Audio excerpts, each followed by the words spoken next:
Assalamualaikum warahmatullahi wabarakatuh.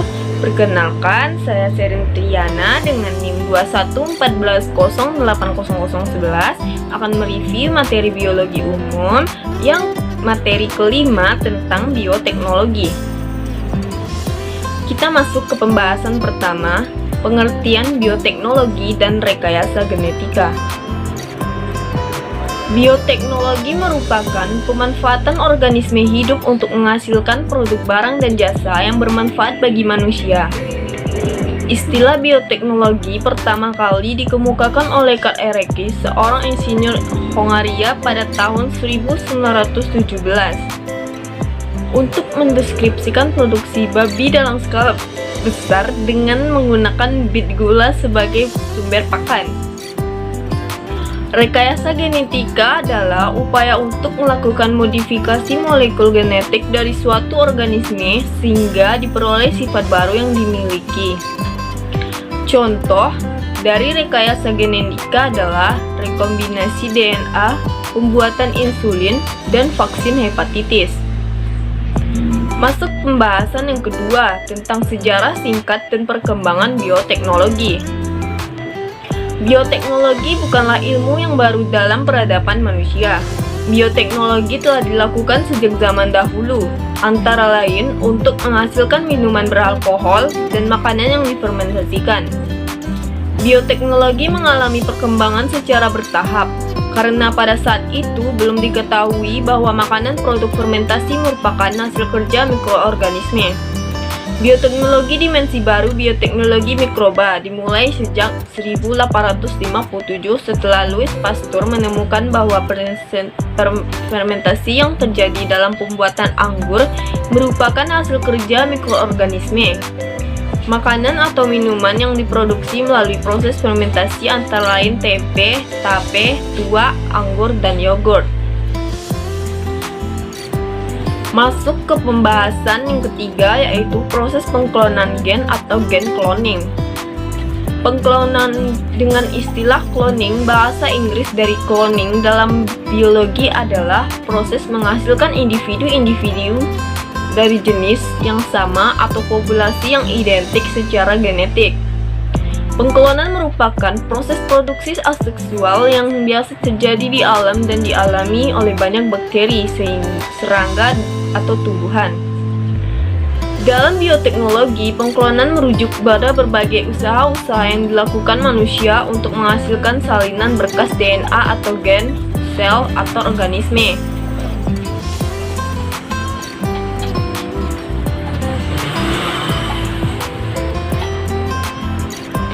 Masuk ke pembahasan yang keempat, genetically modified organism atau GMO.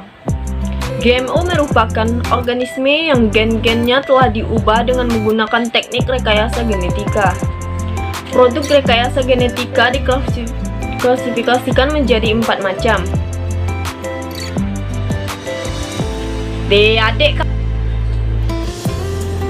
GMO merupakan organisme yang gen-gennya telah diubah dengan menggunakan teknik rekayasa genetika.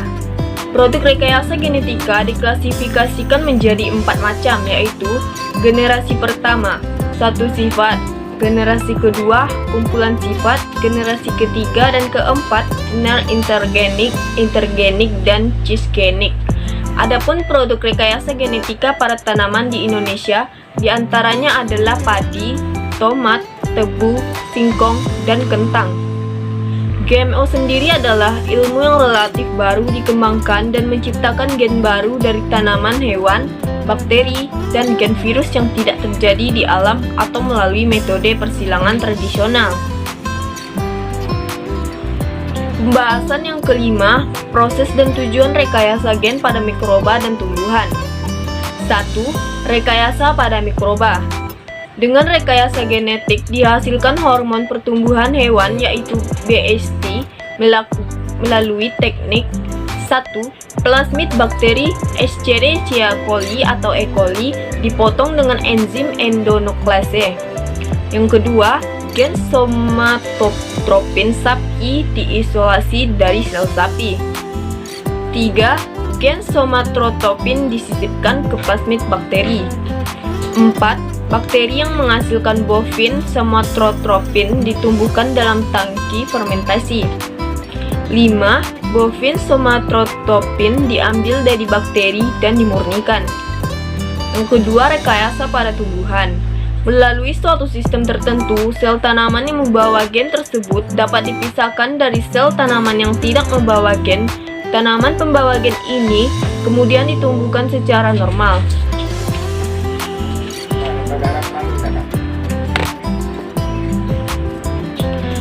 2. Rekayasa pada tumbuhan. Melalui suatu sistem tertentu, sel tanaman yang membawa gen tersebut dapat dipisahkan dari sel tanaman yang tidak membawa gen. Tanaman pembawa gen ini kemudian ditumbuhkan secara normal. Tanaman inilah yang disebut sebagai tanaman transgenik karena ada gen asing yang telah dipindahkan dari makhluk hidup lain ke tanaman tersebut. Beberapa tanaman transgenik yang dikembangkan adalah: 1. Peningkatan kandungan nutrisi seperti pisang, cabai, raspberry, stroberi, dan ubi. 2. Peningkatan rasa seperti tomat dengan pelunakan yang lebih lama, cabai, buncis. 3. Peningkatan kualitas seperti pisang, cabai, stroberi dengan tingkat kesegaran dan tekstur yang meningkat. Pembahasan yang keenam, proses dan tujuan rekayasa pada hewan dan manusia. 1. Rekayasa pada hewan. Rekayasa pada hewan, hasil rekayasa genetika ini adalah hewan yang telah dimodifikasi secara genetik untuk berbagai tujuan.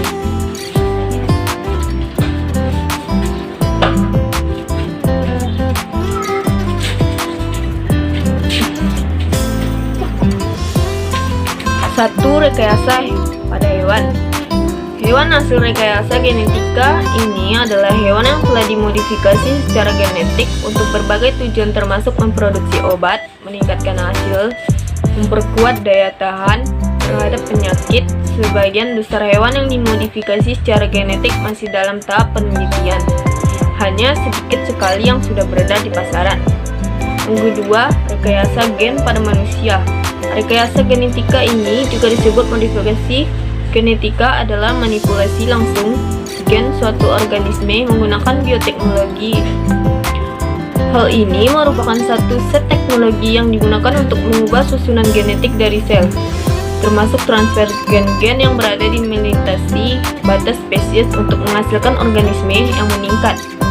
DNA baru diperoleh dengan mengisolasi dan menyalin materi genetik dari induk menggunakan metode DNA rekombinant atau sintesa.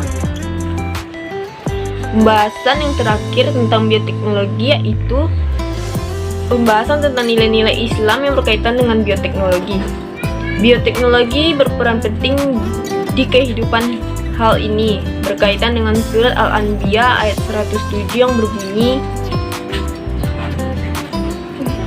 Bismillahirrahmanirrahim.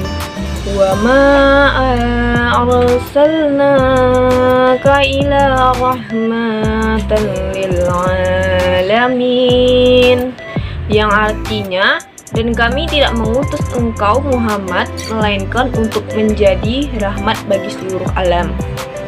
Dan yang kedua, ayat Al-Waqiah ayat 63 sampai 64 yang berbunyi, Bismillahirrahmanirrahim.